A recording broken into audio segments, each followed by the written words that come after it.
அடுத்தது 8வது பாருங்க, receiving a talent from God. தேவனிடத்தில் இருந்து நாம் தாளந்துகளை பெற்றுக்கொள்கிறோம்.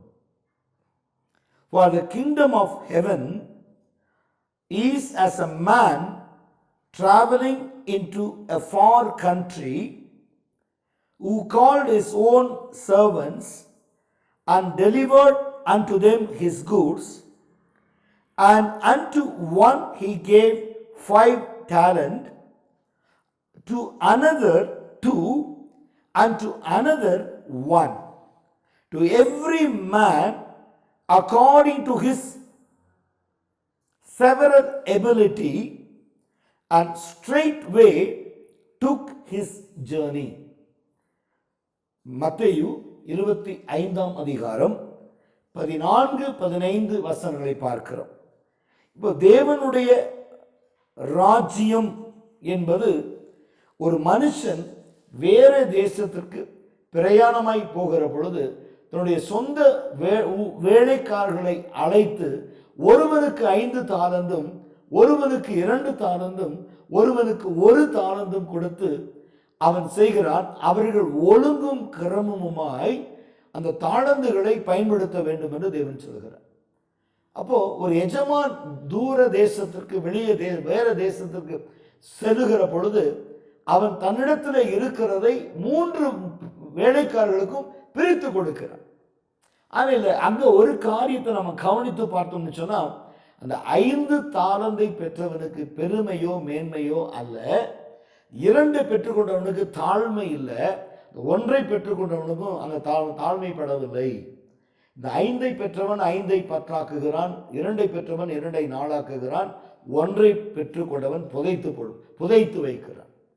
அப்ப இவன் இந்த புதைத்து வைத்தவனை அழுகையும் பற்கடிப்பிலே தள்ளுங்கள் என்று சொல்கிற பொழுது, தேவனாகிய கர்த்தர் உங்களுக்கு அருமையான கனமான ஒரு அழைப்பை கொடுக்கிற பொழுது அந்த அழைப்பை புதைத்து வைக்கிறவர்கள் சபிக்கப்பட்டவர்கள். இதான் நம்ம கவனிச்சு பார்க்கிறோம். இல்ல, to be called by God is receive the talent from God. A talent is a gift, a capacity, ability, or endowment from God. God expects you to use this tangible endowment to advance the kingdom. A talent can also be described as a general ability or some specific intelligence given to you by God. Receiving a talent speaks of receiving a special creative aptitude. When you are called, you receive flair for doing certain things. The Hebrew, number 1, Hebrew word for talent is kikar, K-I-K-K-A-R, which is a round loaf, a morsel, a piece, or a large round coin. This speaks of something tangible that can be used to serve God. God has put something tangible in your hand and He expects you to accomplish something with it. அப்போ உங்களுக்கு ஒரு வட்டமான நிலையில் இருக்கிறதான ஒரு காயினை தான் அது குறிக்குது. அப்போ ஒரு கிருபையை அல்லது ஒரு ஆசீர்வாதத்தை அல்லது ஊழியத்தை அல்லது தாளந்தை தேவன் கொடுப்பாரானால் கண்டிப்பாக தேவன் என்ன செய்வார்னா பல மடங்கு அதை எதிர்பார்க்கிற தேவனாகிய கர்த்தர். கசப்பும் வைராக்கியமும் அல்லது மற்றவர்களைப் போல செய்ய வேண்டும் என்கிற எண்ணமும் காணப்படுமானால் அங்கே கிருபை காணப்படாது, ஊழியம் கொடுக்கப்படாது, தாளந்து கிடைக்காது. அப்போ நம்ம எதை வச்சு ஊழியம் செய்வோம்? they do the ministry on their own ability. சொந்த பிரயாசம், சொந்த முயற்சி. இப்போ மாம்ச பிரயோஜனம் மாம்ச பிரயாசம் அற்ப பிரயோஜனம் என்று பார்க்கிறோம். நீ 40 நாள் உபவாசம் இருந்தாலும் உன் ஜெபம் கேட்கப்படாது. இல்லை நீ சாகர வரைக்கும் உபவாசம் இருந்தாலும் அந்த ஜெபத்திற்கு பதில் வராது. காரணம், நீங்கள் தேவனாலே இந்த கிருபையை பெற்றிருப்பீர்களானால் இந்த ஊழியத்தை பெற்றிருப்பீர்களானால், அல்லது உங்களுக்கு இருக்கிற தாளந்து தேவனால் கொடுக்கப்பட்டதா, அது நீங்க வளர்த்து கொண்டீங்களா?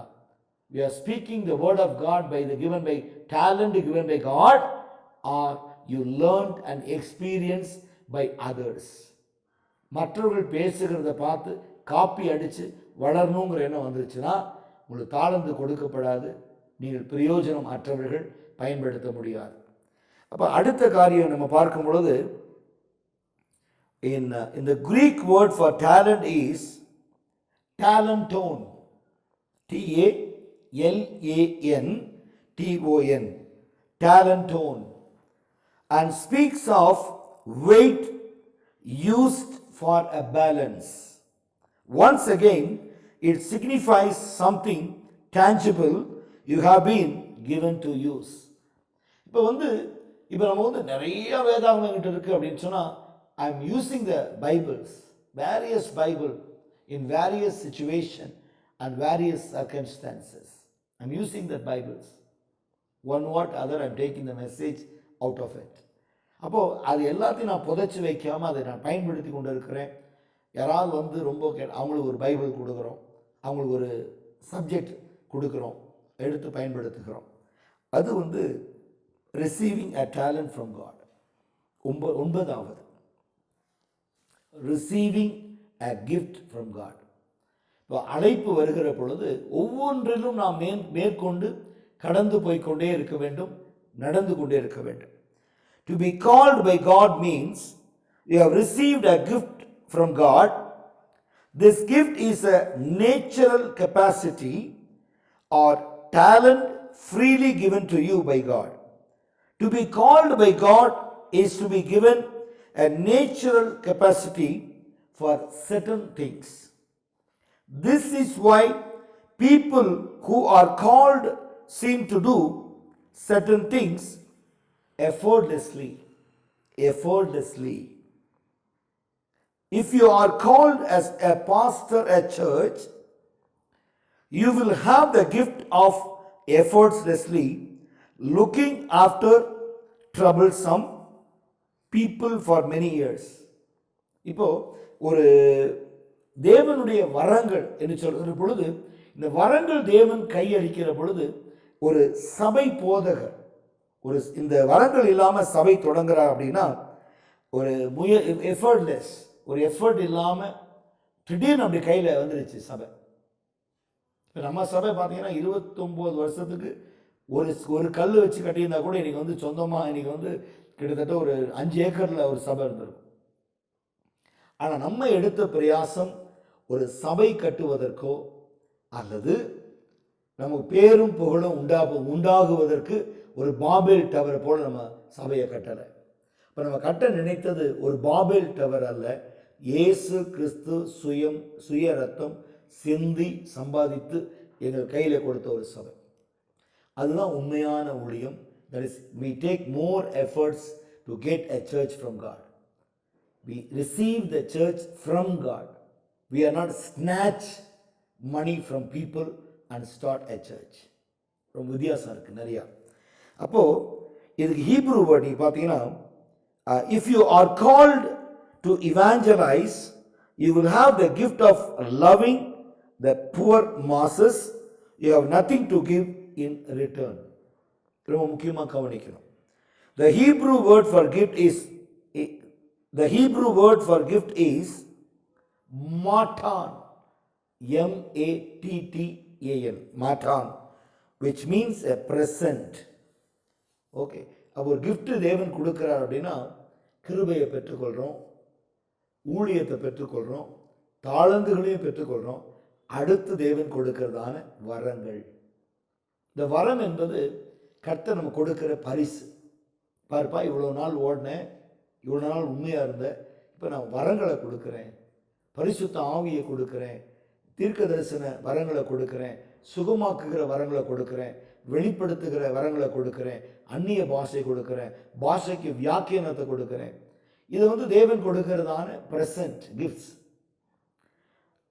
In that the Greek word for gift is charisma, CHARISMA, charisma, which means gratitude, gratuitously, the spiritual endowment or religious qualification. ஒரு சபையை தொடங்குவதற்கு அல்லது நீங்கள் தேவனால் அழைக்கப்படுவதற்கு முதலாவது ஒரு தகுதி வேண்டும் என்று சொன்னால் ஒரே ஒரு காரியம் சொல்றாரு, ரிலீஜியஸ் குவாலிஃபிகேஷன். நீங்கள் எத்தனை பேருக்கு தெரியும், ஒரு வேலைக்கு இன்டர்வியூ போகிறோம், அவங்க கேட்குறான் what is your qualification, double degree triple degree என்று சொல்லணும். அப்போ அவன் சொல்கிறான் சரி நான் இன்டர்வியூ பண்ணுறேன், இன்டர்வியூ போகிறோம். அந்த இன்டர்வியூவில் நிறைய round, first round, second round, third round, fourth round நிறையா போயிட்டே இருக்கு. அப்புறம் கடைசியாக ரவுண்டில் ஜெயித்த பிறகு அந்த வேலையை கொடுக்குறான். ஆனால் கர்த்தர் உங்களுக்கு இன்டர்வியூலாம் வைக்கல, உங்கள் ஸ்பிரிச்சுவல் குவாலிஃபிகேஷன் என்ன. ஒருத்தர் போய் நிற்க முழங்கால் படி போட்டு ஜெபிக்கிறாங்க, ஆண்டவரே ஒரு சபையை கொடுங்க. கர்த்தர் கேட்குறார் what is your spiritual qualification my son கேட்குறார். என்ன சொல்லுவீங்க? இப்போ தான் ஆண்டவரே ஒரு ஊழியத்தை உடைச்சிட்டு வெளியே வந்துருக்கோம், வெரி குட் குவாலிஃபிகேஷன். இல்லை ஒருத்தர் உடைச்சி அடித்து பிடிக்கிட்டு வந்திருக்கோம். இதெல்லாம் பார்த்தீங்கன்னா குவாலிஃபிகேஷனாக, ஸ்பிரிச்சுவல் குவாலிஃபிகேஷனாக யோசித்து பாருங்கள். எப்படி நடத்த முடியும் சபையை, எப்படி ஊழியத்தை சொல்ல முடியும்? இந்த ஜனங்களுக்கு நீ நின்று பைபிள் அப்படி தொட்டு எப்படி பேச முடியும்? You cannot speak before the people because you have failed to stand before the Lord because you don't have the spiritual qualification. You don't have that. How come you preach the word of God to the people? This is impossible. வசனம் நான் சொல்றேன், Romans 1:11, Romans 12:6, 1 Corinthians 14:1, 1 Timothy chapter 4:14, 2 Timothy chapter 1:6. I repeat again. ரோமர் முதல் அதிகாரம் 11ஆம் வசனம், ரோமர் 12:6, 1 கொரிந்தியர் 14:1, 1 தீமோத்தேயு 4ஆம் அதிகாரம் 14ஆம் வசனம், 2 தீமோத்தேயு முதல் அதிகாரம் 6வது வசனம். Wherefore I put thee in remembrance that thou strip up the gift of God, which is in thee by the putting on of my hands. இது நம்ம பார்க்கிறோம். அப்போ இந்த வரங்கள் எப்போ நம்ம கையில் ஒரு ஊழியக்காரங்க தேவன் கொடுக்கிறார், உன்னை உண்மை உள்ளவன் என்று எண்ணி இந்த கனமான ஊழியத்திற்கு உன்னை அழைத்திருக்கிறார். உன்னை உண்மை உள்ளவன் என்று எண்ணி இப்போ நீ பண்ணுற காரியம்லாம், நீ பண்ண காரியம், பண்ண போகிற காரியம் கர்த்தருக்கு தெரியுமா தெரியாதா? இது ஆவிக்குரிய வாழ்க்கை. நீதிமான் 7 தரம் விழுந்தாலும் எழுந்திருப்பான். அது கர்த்தருடைய தேவனுடைய வசனம். ஒரு நீதிமான் இருப்பான்னு சொன்னால், அவன் தேவனுக்கு என்று ஓடுறான்னு சொன்னால், அவன் விழுந்தாலும் கர்த்தர் அவனை எழுப்பி விட்டுறார். அது அவனுக்கும் தேவனுக்கும் உள்ள காரியம். You don't judge anyone, but you have to be before start any things you discuss with the lord. What is your religious qualification? Are you fit for nothing? You cannot stand before the Lord. If your conscience never permit you to stand before the Lord, how come you stand before the people? How come you proclaiming the word of God to the people? How come you pray for the people? How come you pray for the nation? How come you pray for any sickness or for the deliverance or the evil spirit? How God select people and send forth his ministry. That means there are many ways you have to come across. That is why I'm stand here for 9th lesson, why and how the God called for the people. Then finally, I will tell you the 10th one. I will tell you to be called, receiving an office. Receiving an office. To be called by God means you have received an office. What a blessing is this! To be called by God is to be put in an office by the Lord. What greater privilege can you have then to given an office by the Lord? An office is a place of work, a responsibility, a job, a position, a task, and a function. Anyone who is called has received an office with a special responsibility. Your new and special office gives you a position of authority or power. ஒரு ஆஃபீஸில் உட்காரும்போது தான் ஒரு ஊழியம் என்று சொன்னால், ஒரு சபை என்று சொன்னால், சபைக்கென்று போதகருக்கு என்று ஒரு தலைமை போதகர் ஒரு ஆஃபீஸ் இருக்கும். இப்போ ஜனங்கள் வந்து இப்போ தலைமை போதகரை பார்க்கணுன்னு they have to come enter the office. அப்போ அந்த இடத்துல உங்களுக்கு என்ன கொடுக்குறாரு? அத்தாரிட்டிஸ் கொடுக்குறாரு. அதுக்கு மேலே ஒரு பவர் கொடுக்குறார். அந்த இடத்துல உட்காரும்பொழுது உங்களுக்கு ஒரு அதிகாரம். அது யார் வேணாலும் உட்கார வச்சு அழகு பார்க்கலாமா? எனக்கு ரொம்ப பிடிக்கும் அதில் உட்காந்துக்கலாம். பல நேரங்களில் என்னுடைய ஊழியத்தில் in my absence many of them sit into my chair and take selfies. That is what in disciples committed in early days. ஒரு 30 வெள்ளி காசு கிறிஸ்துவோடு இருந்து எதையும் சம்பாதிக்கலை, எதையும் சாதிக்கலைன்னு சொன்ன உடனே ஒரு 30 வெள்ளி காசுக்கு இயேசுவை காட்டி கொடுத்த யூதாஸுக்கும் இவங்களுக்கும் ஒரு பெரிய வித்தியாசம் இல்லை. ஒரு பெரிய வித்தியாசம் இல்லை. யூதாஸின் ஊழியம் 30 வெள்ளி காசு வாங்கிட்டு போய் ஊழியம் செஞ்சாரா? இல்லை, இடத்த வாங்கினார். அந்த இடம் இன்னைக்கு வரைக்கும் ரத்த நிலம் என்று இருக்கிறது. அவன் நான்கு சேர்த்தான். அவன் வாங்கின 30 வெள்ளி காசு எங்கே போச்சு? கேயாசி பார்த்தீங்கன்னா அவன் என்ன செய்யறான்? அவனுடைய எஜமான் வேண்டாங்க, உன்னிடத்துலேருந்து எதுவுமே வேண்டான்னு நீ அப்படியே யோர்தானில் முழுகிட்டு சுகமாயிட்டு அப்படியே போயிடு. ஆனால் அந்த வேலைக்காரனுக்கு என்ன மனசு கேட்கல. அவன் சொல்கிறான், ஏதாவது கொடுங்க, என் எஜமானுடைய பிள்ளைகளுக்கு வேணும்னு கேட்டு வாங்குறான். அடுத்த நிமிஷம் அவனுடைய உடம்புல அந்த கொடுத்தவனுடைய குஷ்டரோகம் அவனுக்கு வந்துடுச்சு. அப்போ யோசிச்சு பாருங்க, நாகமான் ஒரு குழந்தையின் மாம்சத்தோட தன்னுடைய ஊருக்கு போகிறான். சீரியா தேசத்துக்கு போகிறான். நாகமான் போகிறான், படைத்தலைவன். சீரியா தேசத்துடைய படைத்தலைவன் ஒரு குழந்தை போல அவனுடைய மாம்சம் மாறி தன் நாட்டுக்கு திரும்பி போகிறான். ஆனால் அவங்ககிட்ட பரிதானம் வாங்கின கேயாஸ் என்ன செஞ்சான்? அந்த குஷ்டரோகத்தோடு திரும்பி வரான். இப்போ இனி உன்னுடைய வாழ்க்கையில் நாங்கள் கொடுக்குறோன்னு சொன்னால், எங்களுடைய பலவீனங்களை கொடுத்துட்டோம், எங்களுடைய வியாதியை கொடுத்துட்டோம், எங்களுடைய ஏஜ் வயசை கொடுத்துட்டோம். இப்போ நாங்கள் ஒரு குழந்தையை போல ஊழியத்தை திரும்ப தொடங்கி இருக்கிறோம். We start a ministry as a newborn child. கிறிஸ்துவுக்குள்ளே நாங்கள் புதிதாய் பிறந்தவர்களை போல இப்போ ஊழியத்தை என்ன செஞ்சிட்டோம்? அழகாக்கி இன்னும் மேன்மைப்படுத்தி மெருகூட்டி இன்னும் மேன்மையாக ஊழியத்தை செய்ய ஆரம்பிச்சிட்டோம். ஆனால் எங்கிட்ட பிடிக்கிட்டு போன கேஆசி நிலைமை குஷ்டரோகம். எங்களுக்கு இருந்த வியாதி, என் சபையில் இருந்த ஜனங்களுடைய வியாதி, அவங்க வருத்தம், அவங்க கண்ணீர், அவங்க தொல்லைகள் எல்லாமே அங்கே போயிடுச்சு. இப்போ நமக்குள்ளே அது எதுவுமே கிடையாது பாருங்க. அதனால தான் சொன்னேன் ஆஃபீஸ். இப்போ அந்த Hebrew word for office is மா அமாட். மா அமாட் அப்படிங்கிறது ஆஃபீஸுங்கிற பேருக்கு தான் ஹீப்ரு வேர்டில் எம்ஏ கொஞ்சம் ஸ்பேஸ் விட்டு ஏஎம்ஏடி. மா Amad also speaks of position and office that you have received. தேவனிடத்திலிருந்து பெற்றுக்கொண்ட அந்த ஆஃபீஸை தான் 10வது நிலைமையில பார்க்கிறோம்.